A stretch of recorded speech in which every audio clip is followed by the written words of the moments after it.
네, 시청자 여러분 안녕하십니까. 좀 더 정확한 중국 경제 이야기 차이나 이코노미 채널 CEC입니다. 오늘도 중국경제금융연구소 전병서 소장님 모시고 말씀 나누도록 하겠습니다. 안녕하세요, 소장님. 안녕하십니까?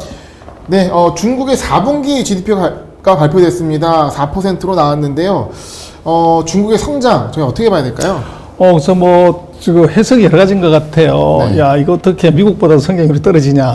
그래서 이거 끝났다.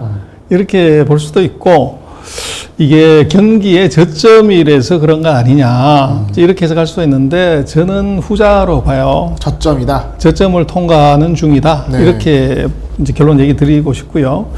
그래서 지금 4% 성장률은요, 중국이 자기네가 계산한, 민원에 계산한 거 보면 잠재 성장률을 한 5.5, 5.1에서 5.5 정도를 봐요.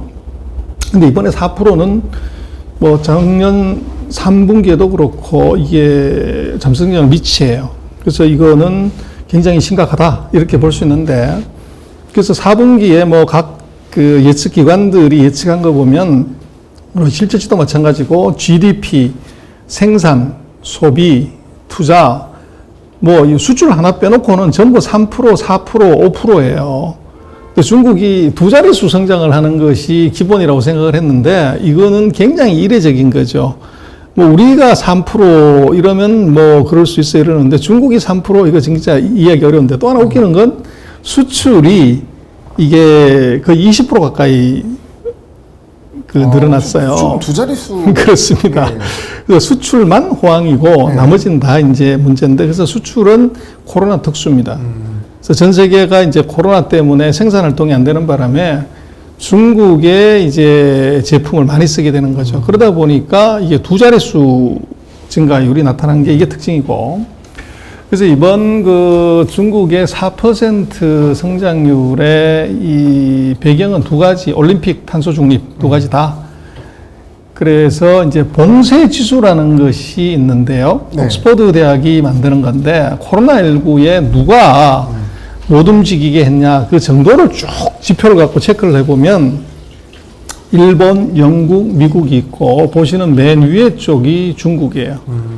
중국이 2021년에 전 세계에서 가장 센 이제 봉쇄를 해버린 거죠. 그래서 그렇게 되면은 당연히 이제 소비가 문제가 되는데, 왜 그렇게 했냐를 보면, 지금 오른쪽 차트를 보시면 좋은데, 지금 9월달 이후에 중국이 이게 코로나 확진자 숫자가 확 늘어났어요. 네.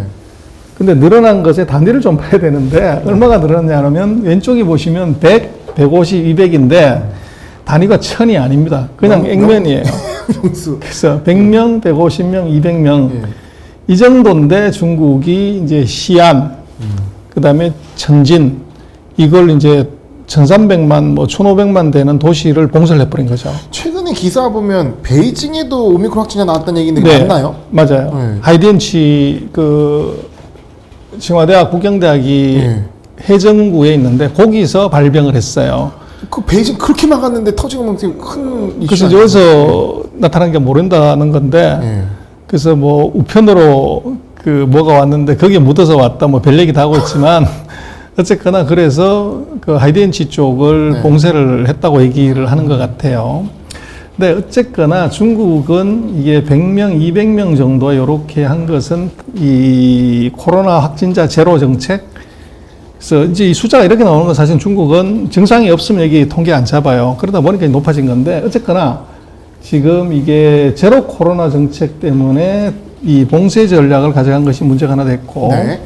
그게 이제 소비에는 영향을 줬고요. 또 하나는 이제 이게 생산 쪽에서 문제가 생긴 것은, 요건 전력하고 이게 석탄 문제가 있어요. 그래서 공업 생산하고 전력 사용량을 보시면 요게 4분기에 이제 현격히 제로 근처까지 막 떨어집니다. 네. 그리고 오른쪽 보시면은 이제 전력 생산하고 이제 철광석이라든지 이런 고열량 이제 석탄이죠. 코크스 생산량을 보면 이게 뚝 떨어져요.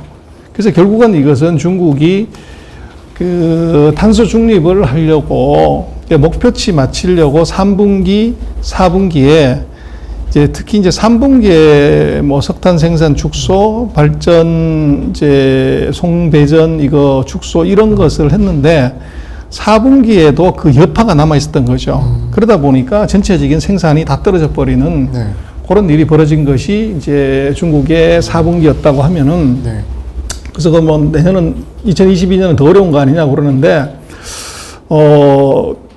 아마 1, 4분기는 4%대 또 재수 없으면 2, 4분기까지는 4%, 5% 밑으로 갈 가능성이 있어요. 그것은 이제 코로나19가 전 세계적으로 확산이 되어 있고 중국은 올림픽을 이제 2월 달에 시작을 해서 패럴올림픽까지 장애인 올림픽까지 합치면 3월까지 가야 되니까 그 1, 4분기가 봉쇄가 계속 지속될 가능성이 있어요. 그러다 보니까 성장률이 안 높은데 그러나 연간으로 놓고 보면 IMF나 월드뱅크나 OECD나 뭐 중국의 IB들의 컨센서스를 보면 대략 한 5.1에서 좀 높게 보는 데가 5.6 정도를 보는 것 같아요. 네. 그래서 이제 그 하반기에 아마 중국은 경기 부양책을 좀 세게 쓰고 경기가 휙 회복하는 그런 그림이 나올 수가 있을 것 같고. 전 세계적인 전망 자체가 4%면 저점 찍고 반등할 거다 2022년에 그렇게 보고 있는 거예요. 그렇게 봐야 될 것 같아요. 예. 그래서 IB들 같은 경우는 이제 중국이 한 10개 IB들은 평균 5.3 내년 금년도에. 네.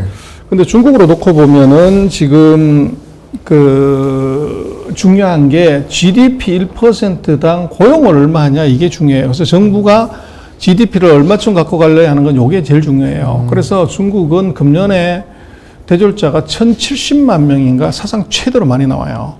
그래서 이 사람들을 다 고용시키려고 하면 대략 한 1,200~300만 명 정도를 고용을 해야 되는데 그러려고 그러면 GDP 성장률이 5.2에서 5.7 정도 돼야 돼요. 그러면 대략 중간값 아마 5.5 정도를 정부가 아마 목표치를 잡고 그걸 맞출 수가 있을 것 같은데 이제 이게 목표가 왜 중요하냐면 사후적으로 나중에 보면 중국은 정부가 제시했던 목표치를 다 근접하게 맞추고 항상 그거보다는 조금 더 높게 맞추는 경향이 있죠. 그래서 중국의 GDP가 얼마냐 하는 것은 정부 목표치 플러스 알파 정도로 이제 보는 게 맞다는 거죠. 네. 그렇게 보면 지금 중국 정부 입장에서는 요 정도 수준으로 가져갈 수밖에 없다. 고용에 대한 수치는 우리 예상할 수가 있으니까 그 고용을 맞춰서 GDP를 맞출 것이기 때문에 그 예상되니까 그렇습니다. 플러스 알파 수치에 가면 이 정도 그렇죠. 5.2에서 5.7 정도 되신다는 거죠. 그렇죠. 예. 그래서 이제 결국은 이거 돈한테 물어보면 되는데 뭐 누가 맞네 틀린 할 필요 없다는 거죠. 돈을 이제 돈전자를 쓰면 닥터 마니가 이렇게 돼요. 그래서 이 전 박사한테 물어봐라 그래서 나한테 물어보는 건 아니고요. 같은 전 박사님이시니까. 그래서 요거는 닥터 마니한테 물어보면 지금 이제 요게 피델리티가 그 분기마다 조사를 했는데요. 지금 중국 경기가 어디에 있냐 네. 놓고 보면 중국 경기는 거의 이제 바닥에 근접하고 있고 미국 경기는 이제 4분기 기준으로 피크를 치고 이제 내려가는 요렇게 보고 있는 거죠. 아, 이 경기 주기를 말씀하신 게 그냥 그 소장님의 생각뿐만 아니라 이런 피델리티 리포트에 나오는 거가 그렇습니다. 미국은 정점 찍고 내려오는 주기고 그렇습니다. 중국은 지금 바닥을 찍고 올라가는 주기라는 게 보이네요. 이제 바닥 근처로 가고 있는 거죠. 예. 그래서 중국만 놓고 보면 중국은 대략 이제 그 2021년 3분기 정도가 꼭지였고 네. 4분기가 이제 저점을 향해서 거의 내려가고 있는 거의 다 내려간 네. 그 정도다. 그렇게 이제 보여지는 거죠. 그래서 결국은 이제 스마트마니 돈박사한테 물어보면은 결국은 이제 투자는 언제가 중요하냐 그러면 피크 치고 내려갈 때 투자를 할래? 아니면 바닥 찍고서 올라갈 때 투자할래? 그거는 뭐 아주 심플하죠.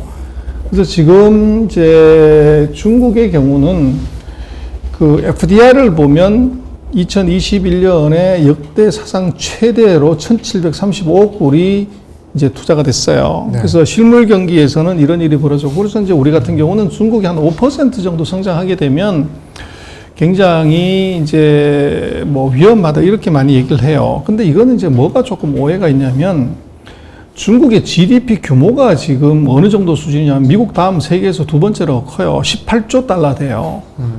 근데 이게 지금 5.6% 정도 성장한다고 그러면 GDP 순증가분이 1조 6천억 달러예요. 근데 네. 우리나라 GDP가 1조 8천억 정도 됩니다. 그래서 중국이 5.6% 성장한다고 하면 우리나라만은 거의 90% 정도, 우리나라 GDP의 90%만한 나라의 GDP가 나라가 하나 더 생긴다고 봐야 돼요.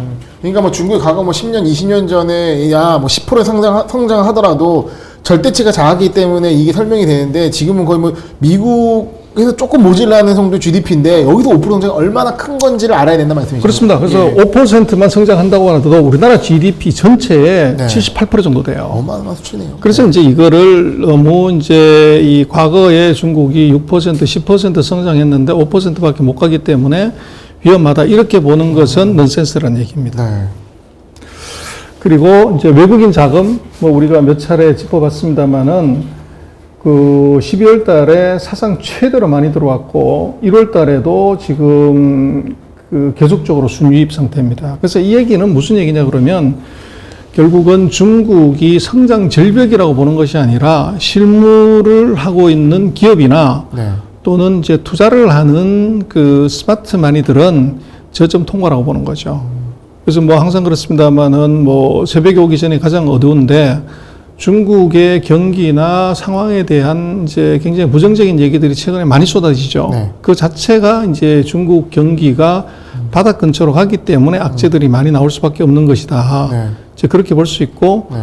그리고 이제 스마트 마니들은 그걸 역이용한다는 거죠. 서방 세계가 중국이 위기다, 위험하다, 뭐 성장 절벽이다 이럴 때 돈은 싸들고 들어가는 것이고 또 중국의 다른 우리 영상에서 지금 뭐 설명을 하고 있지만 중국이 금리를 기준금리, 정책금리 다 내리고 있다는 것 네. 이거 자체가 이제 이 경기 바닥에서 부양을 해야 된다. 이런 이제 중국 정부의 어떻게 보면 컨센서스가 지금 있다. 네. 그렇게 볼 수 있고, 그거를 스마트 마니들, 닥터 마니는 읽고 있다. 이렇게 보여야 될 것 같아요. 네. 알겠습니다. 중국의 GDP 수치를 보면서 많은 것들을 알 수가 있었는데요. 전반적으로 봤을 때는 이제 저점 통과의 가능성이 높아 보이기 때문에 이거에 맞춰서 이 시나리오대로 좀 투자 계획이나 어떤 시장 전망을 세우시는 게 좋지 않을까 생각을 해봅니다. 소장님 오늘 말씀 감사합니다. 네, 맞습니다.